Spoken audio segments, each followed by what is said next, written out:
Thanks for joining me. My name is Andrew Skopik and I am the Living Specialist. And I have an unusual topic that I'd like to discuss, and I definitely hope to get some of your feedback and your comments below underneath this video. So what I'm calling this, as you can see by the title, is called the Hippocritical Oath. Now, some of you may recall the Hippocratic Oath.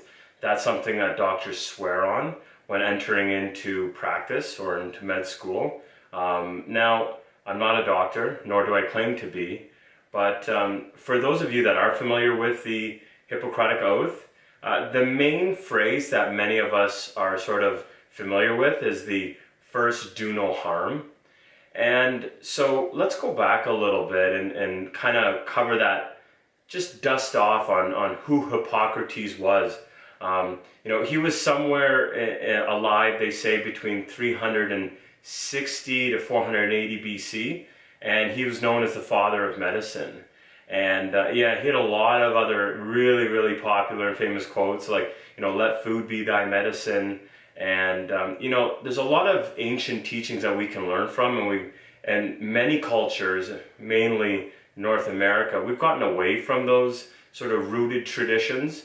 And so if you kind of go back to the day when Hippocrates was practicing, you notice a very different environment where, such phrases as an eye for an eye existed. That was an eye, by the way, in the bracelet.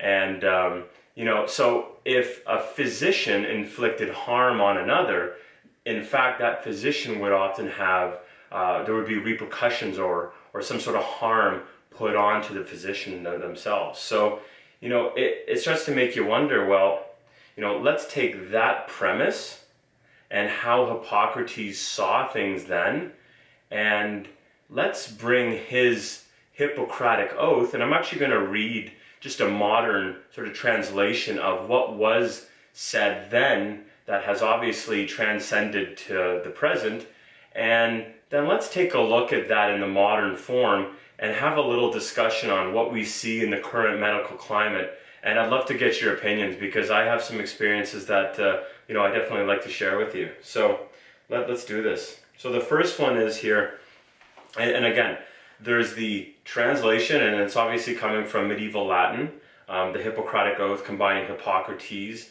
And what it says here, I really like. This one stood out for me, and it says, "I will prevent disease whenever I can, for prevention is preferable to cure." Now, doesn't that just make tons of sense? Lifestyle is medicine. I mean, that is truly where we are. We're living in a world where prevention, correcting those causes, fully address the effect. So, I think what Hippocrates is trying to say really does make some sense. Now here, let me fast forward a little bit here. And where's this one here? This is a good one. So here we go. This is the one I want to talk about with you. "I will remember that there is art to medicine as well as science, and that warmth, sympathy, and understanding may outweigh the surgeon's knife or the chemist's drug." Oh, I would honestly get that tattooed in my body. That is some great stuff right there.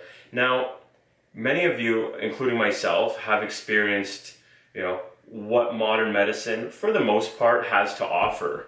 Now, so based on what we were just describing, and taking what we just mentioned about, the times of Hippocrates and how medicine was practiced, an eye for an eye, and that you would, in fact, counsel and educate and outweigh the benefits of nutrition and lifestyle to surgery and drugs, and that was the primary motive for these ancient healers.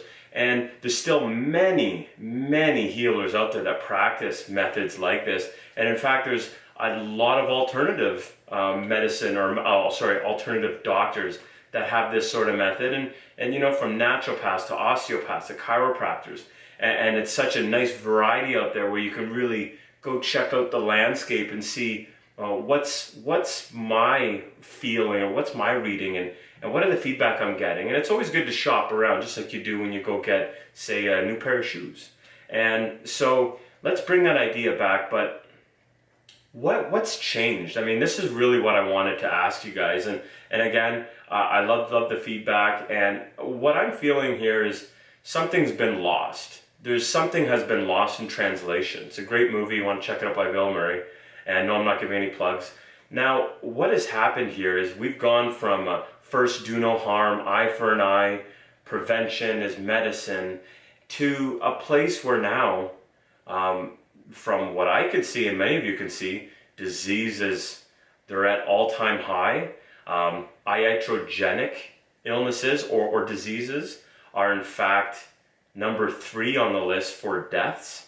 Now, many of you may be familiar with that phrase, iatrogenic.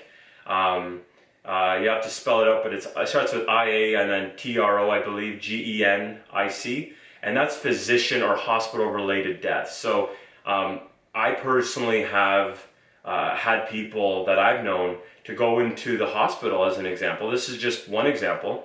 And so how this looks is you go in for, say, a broken leg, and all of a sudden you contract pneumonia and you end up not leaving. So a lot of people may say, well, the hospital, it's not their fault, their body's weak. But in fact, the hospital is doing a lot to make sure that people are cared for. Nutrition, that's a whole other topic. We'll have it in another video.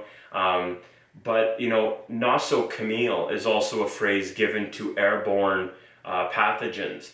And if you studied this sort of thing before, airborne particulates, they do travel, they do stay in the air. I mean, one study or one example of that I came across when I was studying physics, and that is a sneeze can travel up to 30 meters per second and can stay in the air for several days. So you can imagine what's happening in hospitals. A lot of chaos, and shouts out to all the nurses and doctors and the emergency situations that they take care of.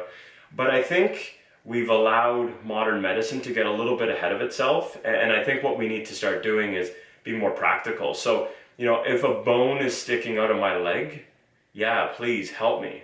But if I have a cough or I'm wheezing or I'm having joint pain, do you honestly think the first course of action is to, well, let's see if it's arthritis. Okay, now we got a medication. And then over time, in many cases that I've seen, you're on a number of medications and now you're experiencing side effects from these medications. And then what's the next course of action? I got to cut something out. I mean, how does that make sense? Do you go to your mechanic with your car and say, hey, what's broken? Okay, cut that out and let me get on my way. That's not how it works. I mean, let's be honest. So I think by going back and seeing what has changed or transpired over this lifetime, over the time from Hippocrates bringing forward his thinking, and really what it is bottom line is medicine is business. And so the problem is when there's a business involved, you have to look at why and where's the motive. So I'm not here to talk about some crazy conspiracy. I mean, if you do want to talk about that sort of thing, I'd be more than happy to talk about that at another time. But I think the point is very clear, and that has, when antibiotics and vaccinations were developed, we were experiencing from way back when to say just 150 years ago, we were experiencing plagues and serious diseases. But what many people don't account for is the change in landscape, the change in environment. So what else changed during this portion of antibiotics and vaccines? Well, so did our lifestyle. So did sanitary conditions. So people started washing their hands. People started eating a little better. Exercising was involved. Maybe there wasn't a cigar for breakfast. Obviously alcohol and cigarettes were a big problem, in the 50s and that sort of thing. But I think the point of all of this is look at where we started and look at how out of hand this is getting. A big point to sort of sum for this is they say that, yes, the iatrogenic diseases, these physician and hospital related deaths, are number 3 on the list, and only second to heart disease and cancer. Now, the issue really is if you throw in the side effects caused by medications, many people are now saying that the doctors, the medications, and the hospitals, that whole potluck of potency, if you put that together, right, mix in the medications into the iatrogenic, that becomes a #1 killer. So I think we really need to check ourselves in, because if we don't do something for ourselves and our family, there's not going to be a lot to celebrate, because, you know, our genetics haven't changed that much, but yet we are doing things to our body and to ourselves and our environment and our lifestyle that Hippocrates would probably need a straitjacket to contain himself in. So I think ultimately what I want to send to you here is, you know, don't be a hypocrite. It is the Hippocratic Oath for a reason.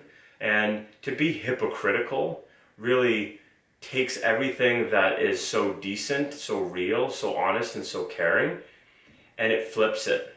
It flips it for the sake of money. And once we start making everything about $1 and we lose that caring inside of us, what's next? Is there anything left?